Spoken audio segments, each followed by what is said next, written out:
মায়েরা, ভাদ্র মাসে কৃষ্ণ শুক্লপক্ষের একাদশীতে কি পূর্ণিমা আসছে? ঝুলন পূর্ণিমা। আপনারা মানবেন সবাই ঝুলন পূর্ণিমা। এবার লক্ষ্য করুন, ঝুলন পূর্ণিমার দিনে কৃষ্ণকে ভালো করে সাজাবেন। ইস্কন মন্দিরে গেলে দেখবেন রাধা কৃষ্ণকে সাজানো হয়, খুব সুন্দর দোলনা দেওয়া হয়, দোলানো হয়। আপনারা এই কাজটা করবেন ঝুলন পূর্ণিমার দিনে। ঝুলন পূর্ণিমা বাচ্চাদের দেখবেন উৎসব, বাচ্চারা খুব খুশি হয়ে যায় এই উৎসবে। বাড়িতে বাড়িতে রাধা কৃষ্ণকে সাজিয়ে দেবেন, খুব ভালো হবে, সুন্দর হবে আপনাদের পরিবেশ। কৃষ্ণের কৃপা আপনারা সবাই পেয়ে যাবেন। 12 মাসে হিন্দুদের 13 পার্বণ আছে না, এই 13 পার্বণের মধ্যে একটা পার্বণ কিন্তু ঝুলন যাত্রা হচ্ছে। এই জন্য আপনাদের কাছে নিবেদন রইল, যেদিন ঝুলন যাত্রা, ইতিমধ্যে কিন্তু বৃন্দাবনে নবদ্বীপে ঝুলন যাত্রা শুরু হয়ে গেছে। আপনারা কি করবেন মায়েরা, গোবিন্দকে একটু দোলাবেন, যত দোলাবেন একটু আনন্দ পাবেন। এগুলো করলে যখন আপনি ভগবানকে একটু দোলাবেন, তখন কিছু চাইবেন না যে তোমাকে দোলাচ্ছি বলে আমার গাড়ি দাও, বাড়ি দাও, টাকা দাও, পয়সা দাও। তখন কিন্তু আপনি ভগবানকে আনন্দে রাখবেন।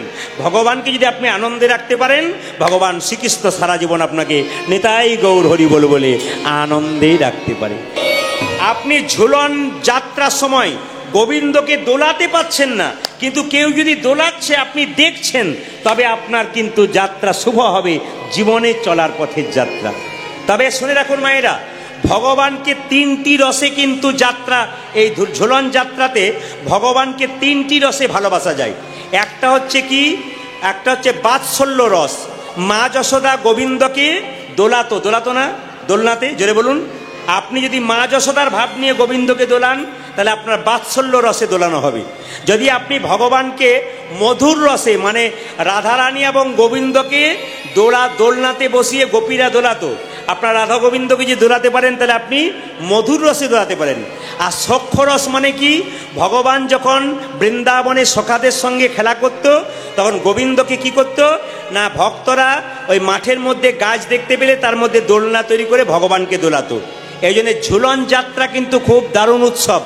আর একটা কথা বলি, দেখবেন আপনারা যে উৎসবের পেছনে যাত্রা লেখা আছে, সেই উৎসবের সময় কিন্তু ভগবান মন্দিরে থাকে না। গুণে দেখবেন, আমি কথা বলে যেগুলো বলছি, যে উৎসবের পেছনে যাত্রা আছে, যেমন রাস যাত্রা, ভগবান মন্দিরে থাকে না, বাইরে বেরিয়ে আসে ব্রজগোপীদের সঙ্গে রাসলীলা করার জন্য। দোল যাত্রা, ভগবান থাকে মন্দিরে, জোরে বলুন, সেদিন বেরিয়ে আসে কেন, হোলি খেলার জন্য। আচ্ছা, ঝুলন যাত্রা, ভগবান তখন মন্দিরে থাকে না, কোথায় আসে, বাইরে দোল খেতে আসে। আচ্ছা, রথযাত্রা, ভগবান জগন্নাথ দেব, এই রথযাত্রা আসছে আপনাদের আষাঢ় মাসে, আপনারা সবাই জানেন তো। রথযাত্রা, ও মায়েরা, রথযাত্রার সময় ভগবান জগন্নাথ মন্দিরে থাকে না, তাকিয়ে নিন, বাইরে বেরিয়ে আসে। কেন বলুন তো, কাদের জন্য বেরিয়ে আসে? ও মায়েরা, যারা কৃষ্ণ ভক্ত মানুষ, তারা তো জগন্নাথকে প্রত্যেক দিন দর্শন করছে ছবির মাধ্যমে বা বাড়িতে পূজা করছে।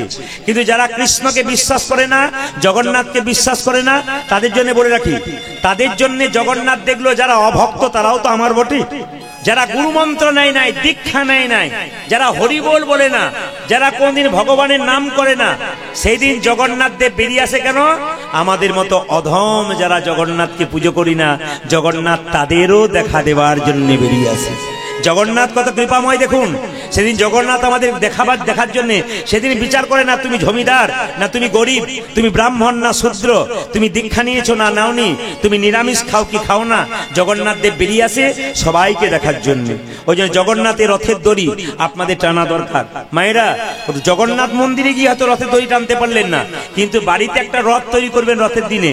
সবাই শুনুন, রথের দিনে একটা রথ তৈরি করবেন, সেই রথের দড়ি আপনারা টানবেন, জগন্নাথ দূর থেকে আপনাকে কৃপা করে দেবে।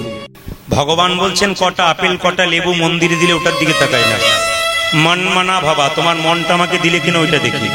ও মায়েরা, আপনারা এখানে দেবার মতো কিছু দিতে আসেননি, একটা দিতে পারবেন, কি বলুন তো, আপনার মনটা। ভগবান বলছে কটা আপেল কটা লেবু দিলে আমি সেদিকে তাকাই না, মন মানা ভাবা, তুমি তোমার মনটা আমাকে দাও, ব্যাস আমি তোমাকে সব দিয়ে দেবো। ভগবানকে যা দেবেন ভগবান খুশি হবে। পত্রং পুষ্পং ফলং তয়ং যমে ভক্তা ব্রজচ্ছতি তদহম উপরিহিতম আসমানি প্রতত্মম। ফুল থাকলে ফুল দেবেন, ফল থাকলে ফল দেবেন, না থাকলে জল দেবেন, ভগবান তাতেই খুশি হয়ে যাবে। ওই জন্য আমি আপনাদেরকে বলে রাখি, আপনাদের সুন্দর মনটা আজকে ভগবানকে দিয়ে যান। 365 দিনের মধ্যে প্রত্যেক দিন ঘুমাচ্ছেন, ভগবানকে কদিন দিচ্ছেন? আজকে ভগবানকে দিচ্ছেন সুস্থ শরীর, অসুস্থ শরীর সুস্থ হয়ে যাবে যদি গোবিন্দের কৃপা আপনার থাকে, মন দিয়ে কীর্তন শুনতে পারে।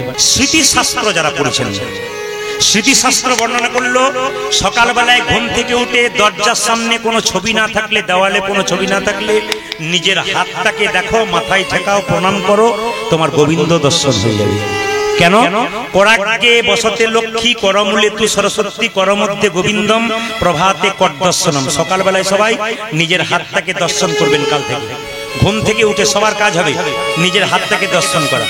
মায়েরা এখন লক্ষ্য করবেন, যে যেখানে বসে আছেন আপনারা অপরাধ নেবেন না। কারা কারা মালা পড়েছেন তো হাত তুলুন তো। মালা পড়েছেন, আমি সোনার মালা বলেছি না, রূপোর মালা বলেছি না, তুলসীর মালা বলেছি? আগে দেখুন, হাত তুলুন কারা কারা তুলসীর মালা পড়েছেন। বেশ, নামান হাত তুলুন কারা কারা সোনার মালা পড়েছে। মাথা খারাপ, গান শুনে বাড়ি যাবো তখন পার্টি দাঁড়িয়ে থাকবে, কি দরকার? আচ্ছা বাবা, কিছু মনে করবেন না। মালা পড়লে কি লাভ হয়? জ্বালা দূর হয়। বিজ্ঞান বলছে যদি কেউ মালা পড়ে তুলসীর মালা, একবার পাক্কা কথা, বিজ্ঞান বলছে যা কারো মাথায় বজ্রপাত পড়ে না, বজ্রপাত হয় না তুলসীর মালা পড়লে। আপনাদের এলাকাতে বহুজন তুলসীর মালা পড়ে, একজনের মাথায় বজ্রপাত হয়েছে, আমাকে হাত তুলে এখানে বলবেন তো আপনারা। এত এত আসরে আমি যাচ্ছি, প্রত্যেক আসরে গিয়ে সবাইকে জিজ্ঞেস করছি, কেউ বলতে পারছে না, বলে না কারো মাথায় বজ্রাঘাত হয়নি।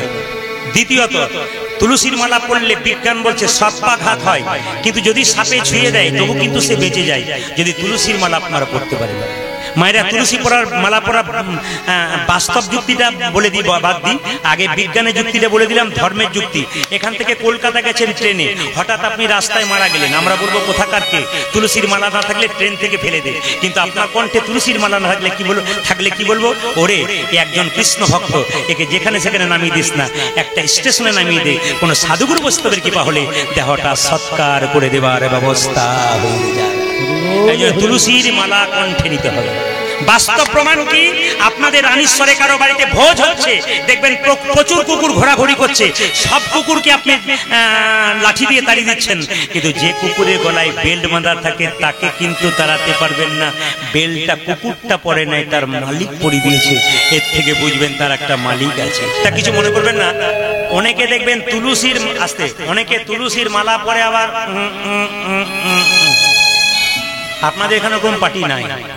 একজনকে জিজ্ঞেস করলাম, দাদা তুলসীর মালা পরেন? বলে হ্যাঁ।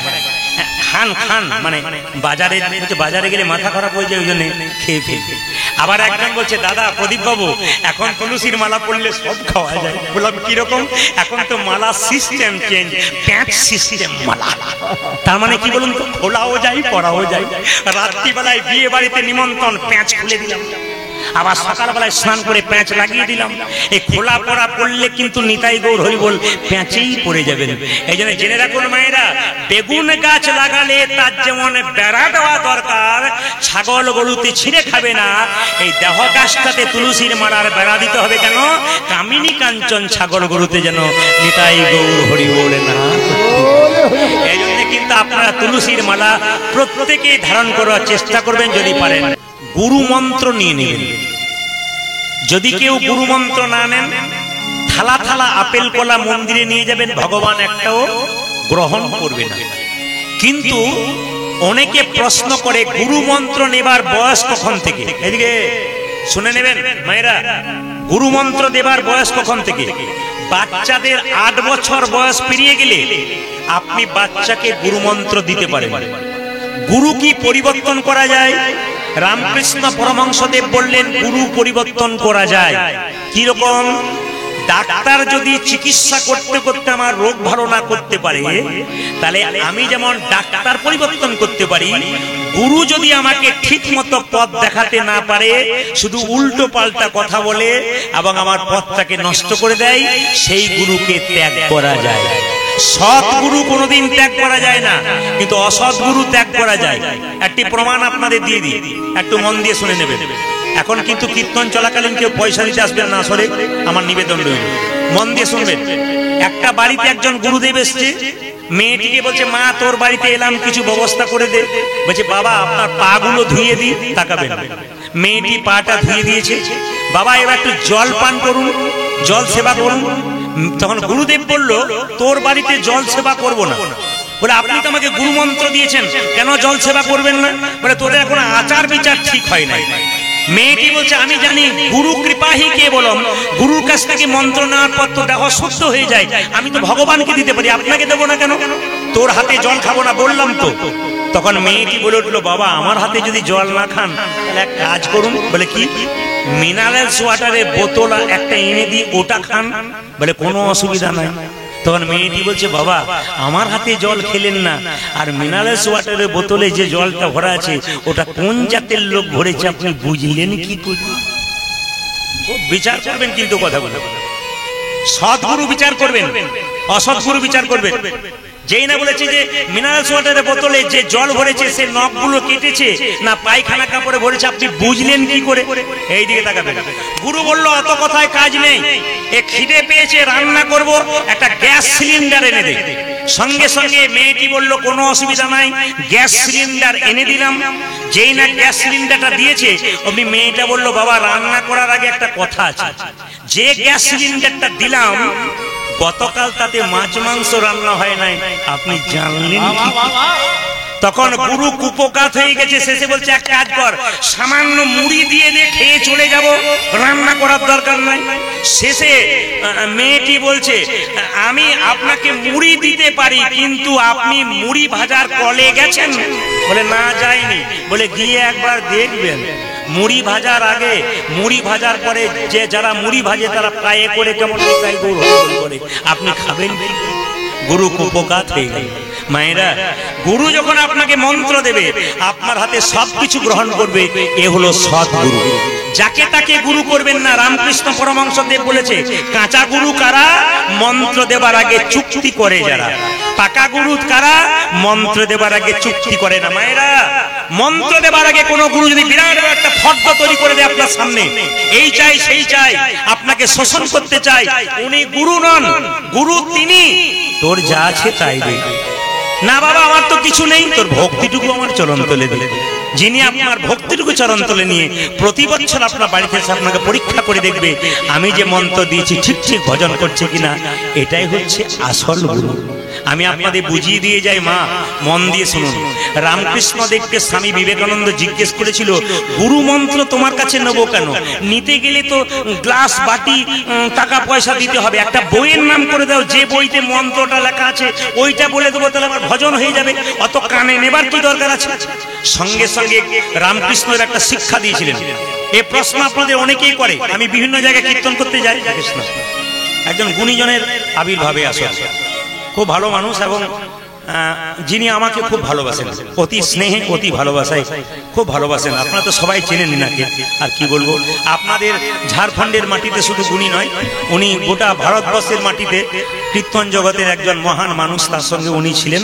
তো ওনার ছেলের সঙ্গে আমার খুব পরিচয় আছে, খুব ভালো মানুষ। একবার নিতাই গৌর হরি হরি হরি হরি। রামকৃষ্ণদেব বলছেন যে মন্ত্র নিবি? বলে হ্যাঁ। তো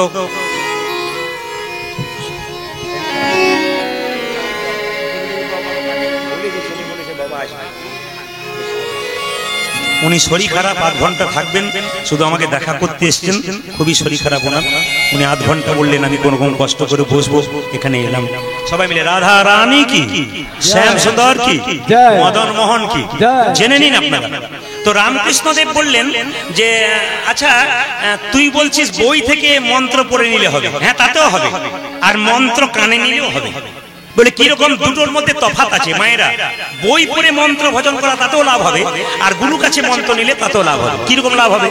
রামকৃষ্ণদেব বলছে, গঙ্গার ধারে বসে আছে দক্ষিণেশ্বরে, ওটা কি আসছে? বিবেকানন্দকে জিজ্ঞেস করছে, বলছে ওটা নৌকা আসছে, ডিঙ্গি নৌকা। এইখান থেকে কোথায় যাবে? এইখান থেকে চন্দননগর যেতে কত সময় লাগবে? সঙ্গে সঙ্গে বিবেকানন্দ বলল, ঘন্টা 3 লাগবে। তার পেছনে কি আসছে? স্টিমার, ওটার সময় কত লাগবে? ওটার সময় 8 ঘন্টা লাগবে। আচ্ছা যদি স্টিমারটার সঙ্গে ডিঙ্গি নৌকাটা বেঁধে দেওয়া হয়, তাহলে ডিঙ্গি নৌকার কতক্ষণ সময় লাগবে? বলে স্টিমারের যত সময় লাগবে ডিঙ্গি নৌকার তত সময় লাগবে। এখানে তত্ত্ব কি বললো? গুরুরূপী নৌকার সঙ্গে যদি আমাদের দেহরূপী ডিঙ্গি নৌকা বেঁধে দেওয়া হয়, নিতাই গৌর হরি বল বলে আমরা তাড়াতাড়ি পৌঁছে। যখন বিল্লমঙ্গল যাচ্ছে মনে মনে ভাবলো, আমি তো গুরুমন্ত্র নিইনি, সেই জন্য আমি যেতে পারবো না, একটা নদীতে গিয়ে আত্মহত্যা করতে গেল। সবার কাছে নিবেদন, কীর্তনিয়া প্রদীপ পালের আস্তে আস্তে সবাই করজোড়ে বসুন। সবার কাছে নিবেদন, আপনারা সংসারে অশান্তি হলে আত্মহত্যা করবেন না। দাদা ভাইরা কম বয়সের ভাইরা যারা আছেন, মায়েরা যারা আছেন, অশান্তি বাড়িতে হলে আত্মহত্যা করবেন না। শাস্ত্র বলছে যদি কেউ আত্মহত্যা করে ভাবে মুক্তি পাবো, না, পাবেন না। আপনার আত্মা চারিদিকে ঘুরে বেড়াবে, কোনো দেহ ধারণ করতে পারবে না। যদি আপনার মনে কোনো দুঃখ থাকে, জ্বালা থাকে, আপনি দু জায়গাতে বলবেন, প্রশ্ন করবেন কোথায় কোথায়, একটি গুরু চরণে, একটি গোবিন্দ চরণে। আপনাকে কেউ খারাপ কথা বলেছে, আপনার কাউকে বলার দরকার নেই, গুরুর কাছে বলুন, গোবিন্দের কাছে বলুন। গুরু হলো বাবার মতো, ভগবান হচ্ছে বাবার মতো, তার কাছে বলুন, আপনার দুঃখ দূর হবে। কিন্তু আপনি কোনোদিন আত্মহত্যা করে দেবেন না, তাহলে কি হবে বলুন তো? আত্মহত্যা করা মহাপাপ। আর এই দেহটাকে ধ্বংস করা তো আপনার দায়িত্ব নয়। আপনি যে ভাড়া বাড়িতে আছেন মায়েরা, সেই বাড়িটাকে নষ্ট করার দায়িত্ব আপনার নয়। কিন্তু যদি নষ্ট করেন তাহলে যে মালিক সে কিন্তু শাস্তি দেবে। তাহলে এই দেহ বাড়িটা গোবিন্দের কৃপায় যে পেয়েছেন, এই দেহ বাড়িটা আপনার নষ্ট করে দেবেন না। শাস্ত্র বলছে কেউ যদি আত্মহত্যা করে তবে তার সাধ্য কাজ করা উচিত নয়। কেন? সে গোটা সংসারের সঙ্গে বেঈমানি করেছে, সে পূর্বজন্মে বিরাট পাপ করেছিল বলে আত্মহত্যা করেছে। আত্মহত্যা সবাই করে না।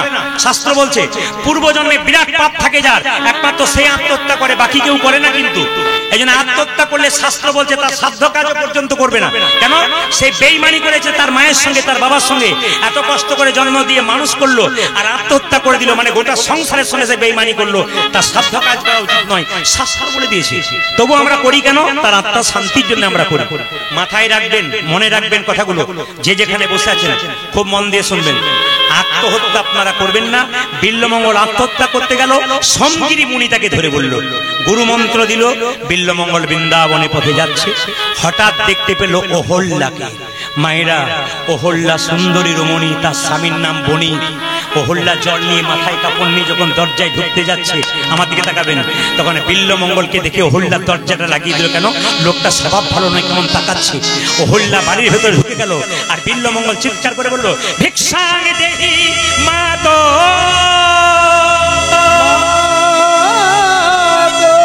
ভিক্ষাং দেহি মাতো, ভিক্ষাং দেহি মাতো।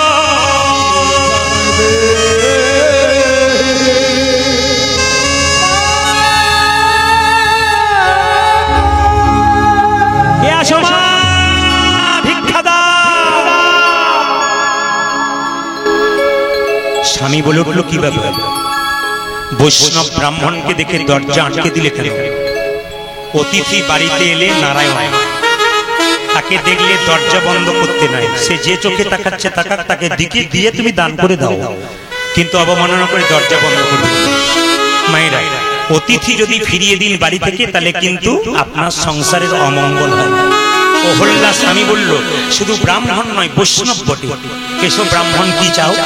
বিল্লমঙ্গল তখন তাকাচ্ছে, মেয়েটা কোন দিকে গেল, মানে অহল্যা কোন দিকে গেল, লালসার চোখে তাকাচ্ছে। তার স্বামী বলল, কি চাও? আমি সেবা গ্রহণ করব। অহল্যা যখন বলল, আমি সেবা দেবো না, তার স্বামী বলল, বাড়িতে যদি বৈষ্ণব সেবা না হয় অন্যায় হয়। যে বাড়িতে না হয় বৈষ্ণব সেবন, সে বাড়ি হয় শ্মশান সমান। ওগো অহল্যা, যার ভাগ্য ভালো হয় তার বাড়িতে বৈষ্ণব যায়, যার ভাগ্য ভালো হয় না তার বাড়িতে বৈষ্ণব যায় না। বৈষ্ণব কাকে বলে? ত্রেনা দপি শুনিছেন তর রিব সহিষ্ণুনা অমানেন মান দেন কীর্তনীয় সদা হরি। একটু মন দিয়ে শুনবেন, বৈষ্ণবের আচরণ কেমন হবে। যাকে তাকে বৈষ্ণব বলা যাবে না। বৈষ্ণব কেমন? এইদিকে তাকান, ঘাসের উপরে পা দেবেন, ঘাস মাথা নিচু করবে, পা সরিয়ে দেবেন, আবার মাথা উঁচু করবে। কিন্তু বৈষ্ণবকে হাজার কথা বলবেন, ওই যে মাথা নিচু করবে আর উঁচু করবে না, ইনি বৈষ্ণব। তর রিব সহিষ্ণুনা, গাছকে কাটবেন, গাছ যতক্ষণ না মাটিতে পড়বে আপনাকে ফল দান করবে, ছায়া দান করবে। বৈষ্ণবকে যত আঘাত করুন, উনি আপনাকে হরিনাম দান করবেন, ইনি হচ্ছেন বৈষ্ণব। অমানেন মান দেন, রানীশ্বরের পথ দিয়ে চলে যাচ্ছেন, একজন কুষ্ঠব্যাধি লোক রাস্তায় পড়ে আছে, ছটফট ছটফট করছে, আমি আপনি যাচ্ছি, নাকে কাপড় চাপা দিয়ে চলে যাচ্ছি। কিন্তু পরম বৈষ্ণব যদি রাস্তা দিয়ে যায়, তাকে কোল দিয়ে বলে, কোনো ডাক্তার তো রোগ সারাতে পারে নাই, আমার সঙ্গে কোলে কোল দিয়ে একবার নিতাই হরি বল বল, তো সব রোগ সেরে যাবে। ইনি হচ্ছেন বৈষ্ণব। আর কি? তিলক, তুলসী মালা, শিখা ও কৌপিন, বহির্বাসে হরিনাম, মুখে নিষিদিন, ইনি হচ্ছেন বৈষ্ণব। যার তিলক থাকবে, মালা থাকবে, শিখা থাকবে, থাকবে, কৌপিন থাকবে, তিনি বৈষ্ণব। বৈষ্ণব কাকে বলে বাবা? নদী জল দেয় নিজের জন্য নয়, অপরের জন্য। গাছ ফল দেয় নিজের জন্য নয়, অপরের জন্য। বৈষ্ণব নাম দেয় নিজের জন্য নয়, সারা জগতের মানুষের মঙ্গলের জন্য। বৈষ্ণব অপমান নয়, বৈষ্ণবের কুকথা নয়। একটু মন দিয়ে শুনে নেবেন, যে যেখানে বসে আছেন, খুব ভালো কথা। বৈষ্ণব কাকে বলে? বৈষ্ণবের বস কৃষ্ণ, সভ্য শাস্ত্রে কয় এই সব জানিল হ বৈষ্ণবের আশ্রয়।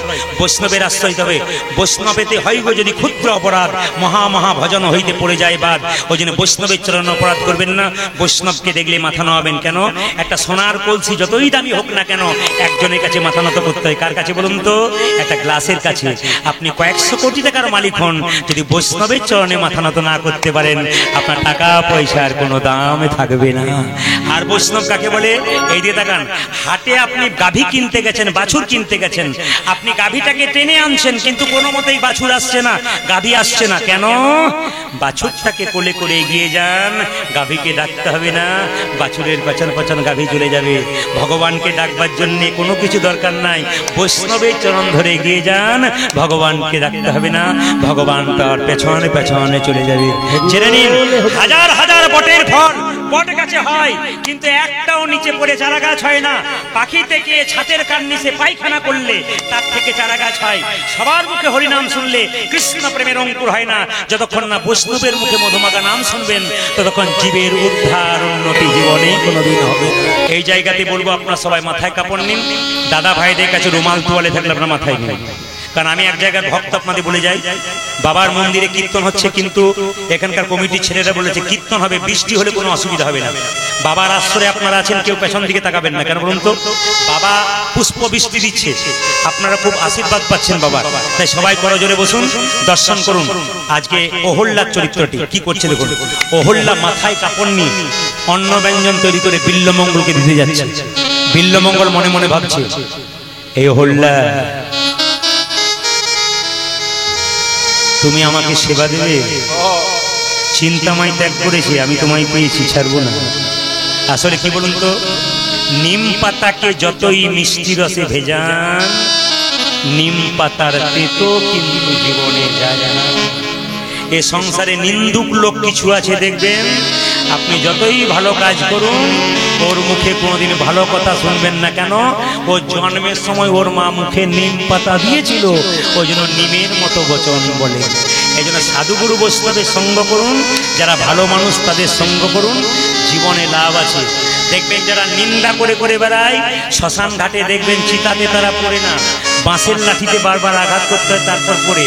আর যারা দেখবেন ভগবানের চিন্তা করতে করতে মরে, তাদের দেখবেন দেহটা খুব তাড়াতাড়ি ভস্ম হয়ে যায়, গোবিন্দের কাছে চলে যায়। এই জন্য নিন্দুক লোকের দিকে তাকাবেন না, ভালো মানুষের সঙ্গ করুন।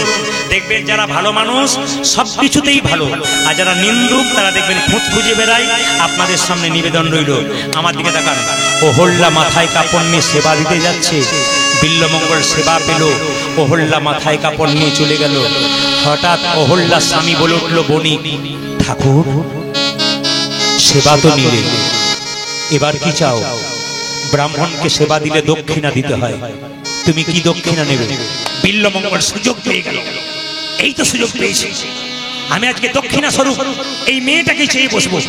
চিৎকার করে বলল, বণিক তোমার তো সবকিছু আছে, আমি একটা দক্ষিণা চাই। তোমার স্ত্রীকে সুন্দর করে সাজিয়ে আজকে রাত্রিতে আমার সেবায় লাগিয়ে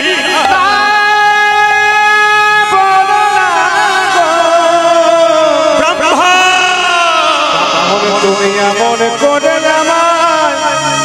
বলো না।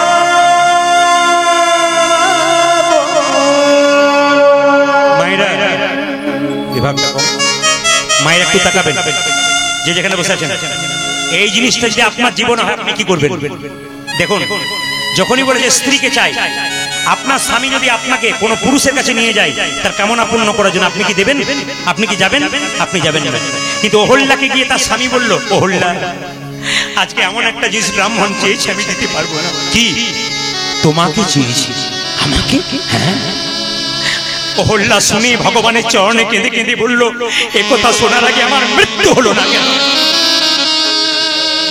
বলে উঠলো, শোনো, তুমি যদি সেবায় না লাগো, তোমার হাতের শাখা, স্মৃতির সিঁদুর সব চলে যাবে। মেয়েদের সবচাইতে দামি জিনিস কি মা? হাতের শাখা, সিঁথির সিঁদুর। প্রত্যেকটি দিদি ভাইকে, বোনকে, প্রত্যেকটি মায়ের কাছে প্রদীপ ফলে নিবেদন রইল। স্বামী থাকলে তার আদর দিন, স্বামীকে কটু কথা বলবেন না। যতদিন স্বামী আছে আপনার আদর আছে, স্বামী চলে গেলে বুঝে নেবেন আপনার সংসারের আদর নেই। আপনি এখানে ওখানে ঘুরে বেড়াবেন, কেউ আপনাকে কেয়ার করবে না। আপনি স্বামীকে রাগের মাথায় দুটো কথা বললেন, কিন্তু আবার সেবা যত্ন করবেন কেন? স্বামীকে যে সেবা করে না, ভগবান কৃষ্ণ বজবগীতে বলেছেন আগে তোমার স্বামীকে সেবা করো, তবে কৃষ্ণ সেবা করে লাভ আছে।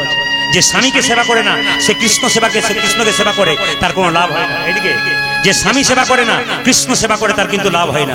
লক্ষ্য করুন, অহল্যা বলে উঠল, মেয়েদের সবচাইতে বড় ধন হাতের শাখা, সিঁথির সিঁদুর। স্বামী আমাকে সাজিয়ে দাও, আমি ব্রাহ্মণে বিল্বমঙ্গলের সেবায় লাগবো। মায়েরা, পৃথিবীতে কোনো স্বামী যা পারে না, অহল্যা স্বামী তাই করলো। কি করলো? সাজাচ্ছে কাকে? অহল্যাকে। সিঁথিতে সিঁদুরে পরাইয়ে দিল, নয়নে কাজল পরালো। সবাই তাকান আমার দিকে, এই জায়গাটা তাকানো, এই জায়গাটা দারুণ জায়গা। কণ্ঠে দিল সোনার মালা, চরণে দিল আলতা, মাথায় দিল ঘোমটা, মাথায় দিল।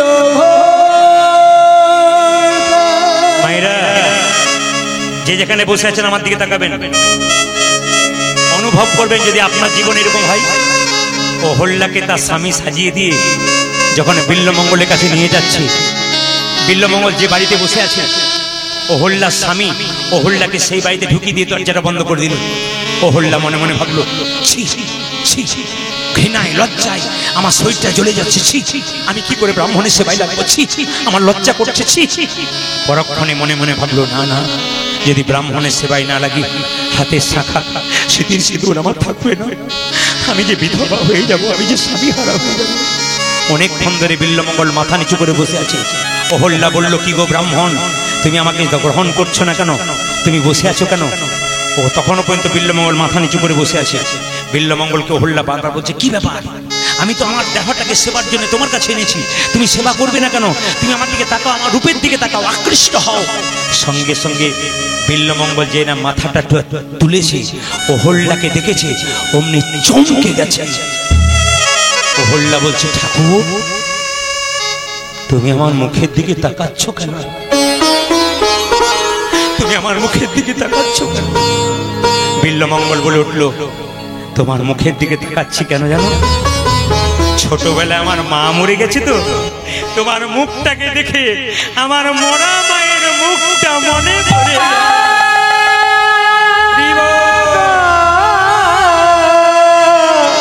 মা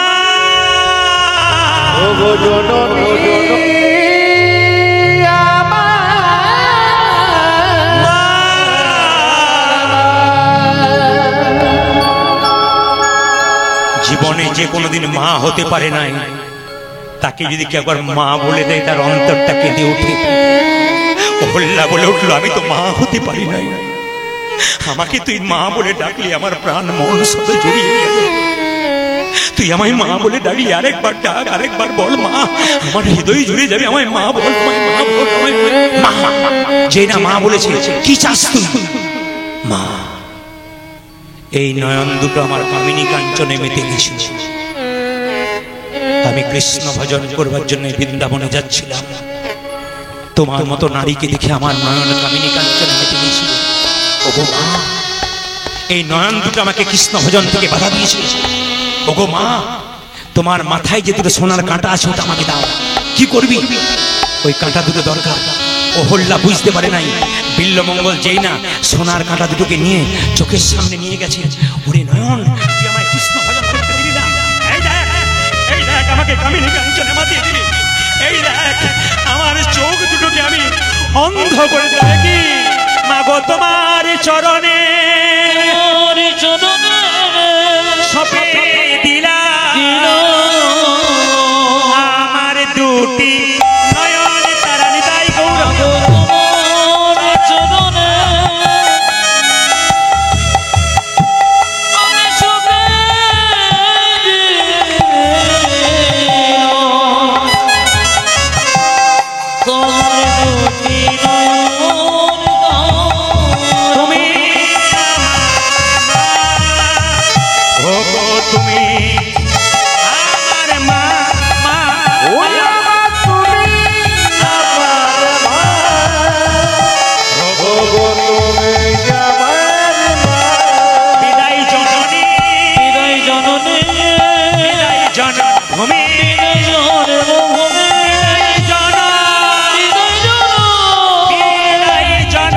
ভবে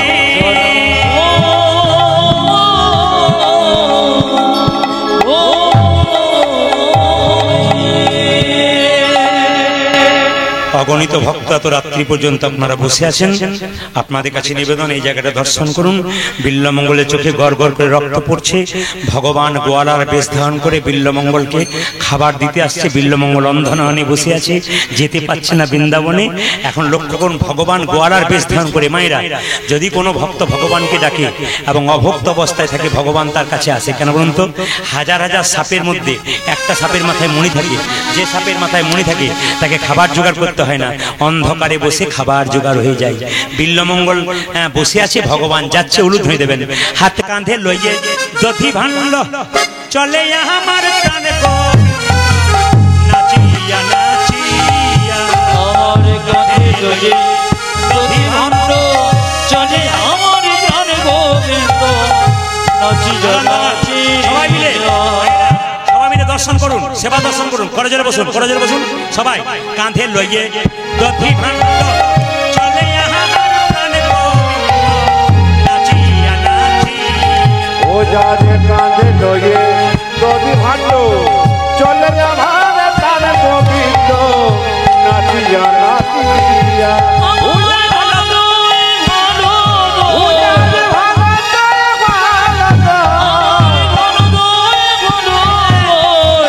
ওগো নাচিয়া নাচিয়া, ওই গো নাচিয়া নাচিয়া, ওগো নাচিয়া নাচিয়া, ওই গো নাচিয়া নাচিয়া, ওগো নাচিয়া নাচিয়া, ওই গো নাচিয়া নাচিয়া। নাচিয়া নাচিয়া। ভালো দই ভালো দই, আজ ভালো দই ভালো দই, বিনামূল্যে বিকাইব। ভালো দই ভালো দই, ওই আমি বিনামূল্যে বিনাইব, ভালো দই ভালো জোরে বলুন, দই। জোরে বলুন। ভক্ত চালাক না ভগবান চালাক? জোরে বলুন। ভক্ত চালাক না ভগবান চালাক? জোরে বলুন। ভক্ত চালাক। কেন? ভগবান বলছে গোয়ালার বেশে নবনীত খাওয়ালাম, কোথায় যাবে? বৃন্দাবনে। যাবি কি করে? তুই চোখে দেখতে পাস না? ওই তোমার নুপুরের শব্দ শুনে চলে যাব। ভগবান যাচ্ছে আগে আগে, অন্ধনয়নে বিল্লমঙ্গল যাচ্ছে উলুধ্বনি। রণ ঝন রণ ঝন নুপুর বাজাই রে, নুপুর বাজাই। আজ রোনো ঝোনো রোনো ঝোনো, নপুর বাজাই রে, নপুর বাজাই। আজ রোন রোন রোন জন নপর বাজাই রে, নপর বাজাই। রোনো ঝোনো রোনো ঝোনো, নপুর বাজাই রে, নপুর বাজাই। তাহা শুনি বিল্ল ঠাকুর বৃন্দাবনে ভাই রে। আমার তাহা শুনি শুনে বিল ঠাকুর বৃন্দাবনে ভয় রে।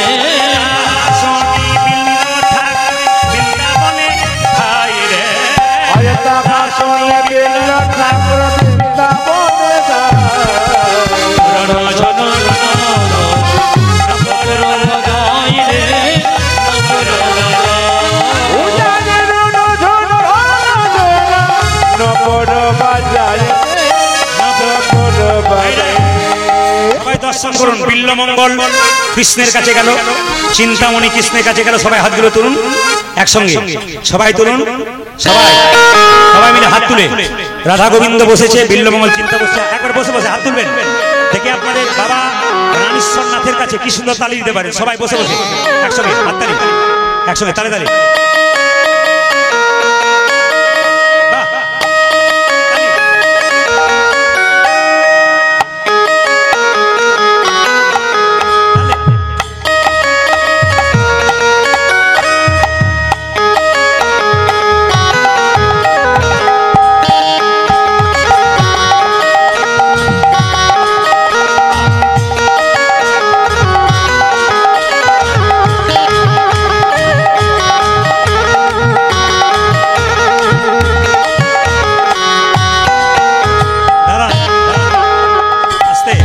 রাধা গোবিন্দকে কাছে পেয়ে বিল্লমঙ্গল চিন্তামণি বসে আছে, ভক্তরা আবির দিচ্ছে।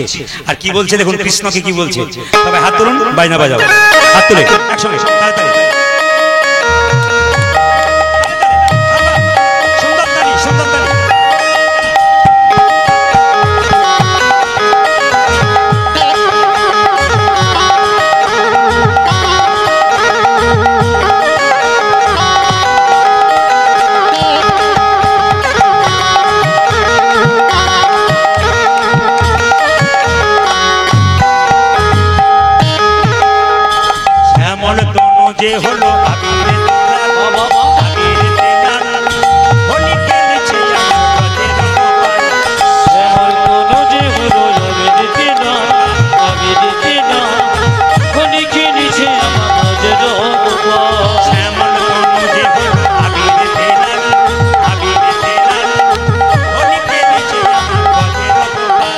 শ্যামরতন